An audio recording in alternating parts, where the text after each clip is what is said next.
Hi friends, ఈరోజు నేను మరో కథ వినిపించబోతున్నాను. విశ్వనాథపురంలో రామలక్ష్మణులనే అన్నదమ్ములు ఉండేవారు. చిన్నప్పటి నుంచి ఇద్దరు ఎంతో అన్యోన్యంగా పెరిగారు. తమ్ముడంటే అన్నకు చాలా ప్రేమ, అన్నంటే తమ్ముడికి ఎంతో గౌరవం. పెళ్ళయ్యాక రాముడికి ఇద్దరు పిల్లలు, లక్ష్మణుడికి పిల్లలు లేరు. రామలక్ష్మణులు భార్యలు తరచూ పోట్లాడుకునేవారు. దాంతో ఇష్టం లేకపోయినా తప్పనిసరి పరిస్థితిలో రామలక్ష్మణులు విడిపోవాలని నిశ్చయించుకున్నారు. వారం తర్వాత వచ్చిన 10 ఎకరాల పొలాన్ని చెరో 5 ఎకరాల చొప్పున పంచుకున్నారు. కుటుంబాలు విడిపోయినా అన్నదమ్ముల మధ్య ప్రేమానురాగాలు తగ్గలేదు. నాకు పిల్లలు లేరు, నా భార్య నేను ఉన్నదాంతోనే సర్దుకోగలం. అన్నయ్యకు 2 పిల్లలు, ఉన్నదాంతో బతకడం అన్న కుటుంబానికి కష్టం అనే భావన లక్ష్మణుడికి వచ్చింది.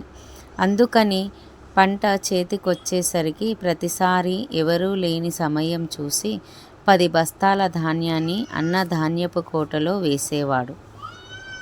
నా కొడుకులు ఏదో ఒకరోజు అంది వస్తారు.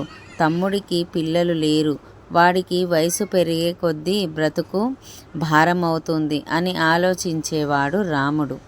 అంతేకాదు, పంట చేతికి రాగానే తమ్ముడికి తెలియకుండా అతడి ధాన్యపు రాశిలో 10 బస్తాల ధాన్యాన్ని వేసేవాడు.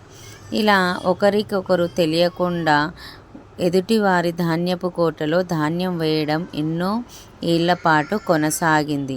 ఒకసారి అన్నదమ్ములిద్దరూ ఒకరి ధాన్యపు కోటలో మరొకరు ధాన్యం వేయడాన్ని వెళ్తూ ఎదురుపడ్డారు.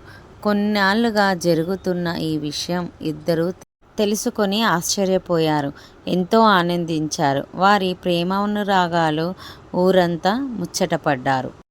ఇప్పుడు మరో కథ. తోట నాయకుడు.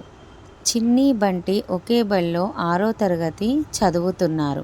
చిన్ని తనకు అప్పచెప్పిన ప్రతి పని జాగ్రత్తగా చేసేది. కానీ బంటి మాత్రం కొంచెం అల్లరి పిల్లాడు. తన పనులు చేసుకున్న పక్కవారి పనులు చెడగొట్టే సరదా పడేవాడు.